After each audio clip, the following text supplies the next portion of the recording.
I didn't expect the first cut to come in front of strangers, but that's how betrayal works: quiet, casual, perfectly timed. It happened at a dinner 2 months before the wedding. Her fiancé raised his glass, smiled at me, and asked, "So what do you do?" I opened my mouth to answer. My sister beat me to it.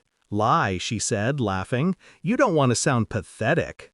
My parents laughed. Even he laughed. I didn't.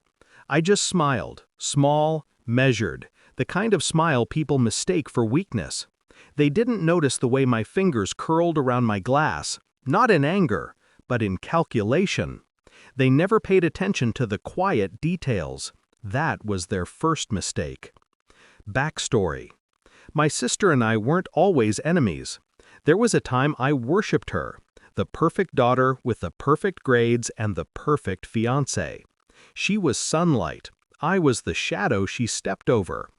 When I started my business, small, fragile, barely scraping by, she was the first person I told.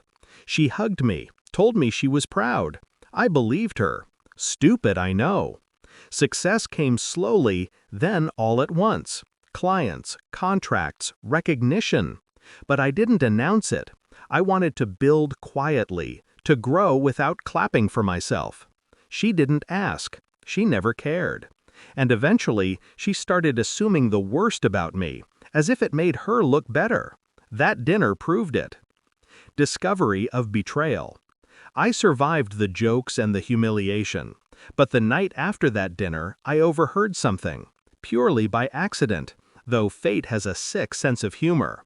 My sister was in the kitchen with Mom, whispering, "He's embarrassing. I wish he wouldn't come to the wedding. He'll ruin the photos." Ruin the photos. She reduced me to a flaw in her perfect aesthetic. Mom agreed. Something inside me went still.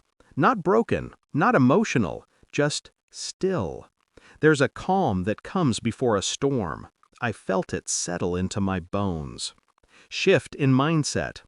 I didn't argue, didn't confront, didn't defend myself. Instead, I began to plan. I knew something they didn't. My business wasn't small anymore. In fact, 3 weeks prior, I had signed a contract big enough to change my life.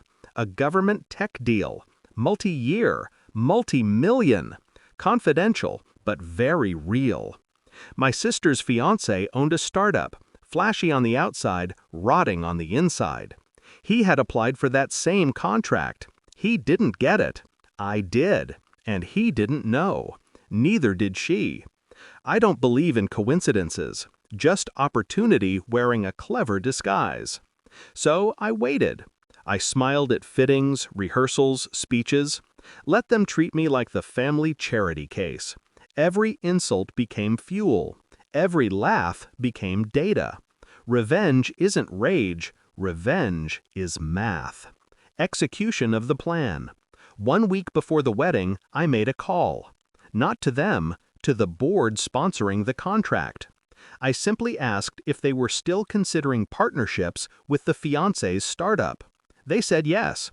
I asked if they'd like documentation, real numbers, financial patterns, discrepancies. I sent everything. Not fabricated, just the truth. They never bothered to see. His startup wasn't failing because of bad luck. It was failing because he was siphoning money to cover personal debts. By the rehearsal dinner, the board had scheduled a critical audit. His face looked pale when he checked his phone. He stepped outside, whispering desperately. My sister followed him. She looked annoyed. I just ate my dessert. Climax, the wedding. The ceremony was outdoors. White flowers, golden chairs, everything curated to showcase their perfect lives. I arrived quietly. My sister didn't look at me.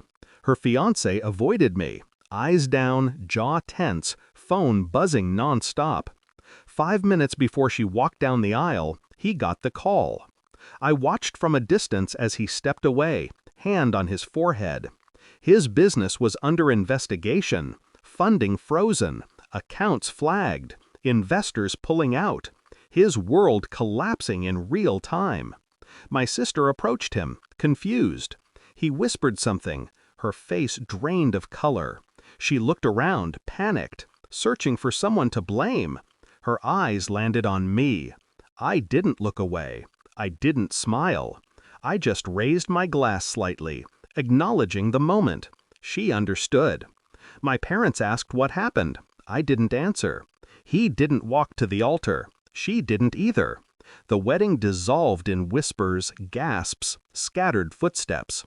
I sat calmly, watching their perfect act crumble like wet paper. Resolution. No one mocked my job after that. No one laughed either. I didn't want their apology, didn't need their validation. I just wanted the truth to finally stand louder than their lies. And it did.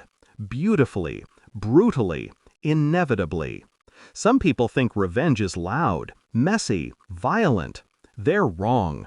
The best revenge is silent, precise, perfectly timed. Mine was. And as I walked away from the ruins of their perfect day, I realized something. I never needed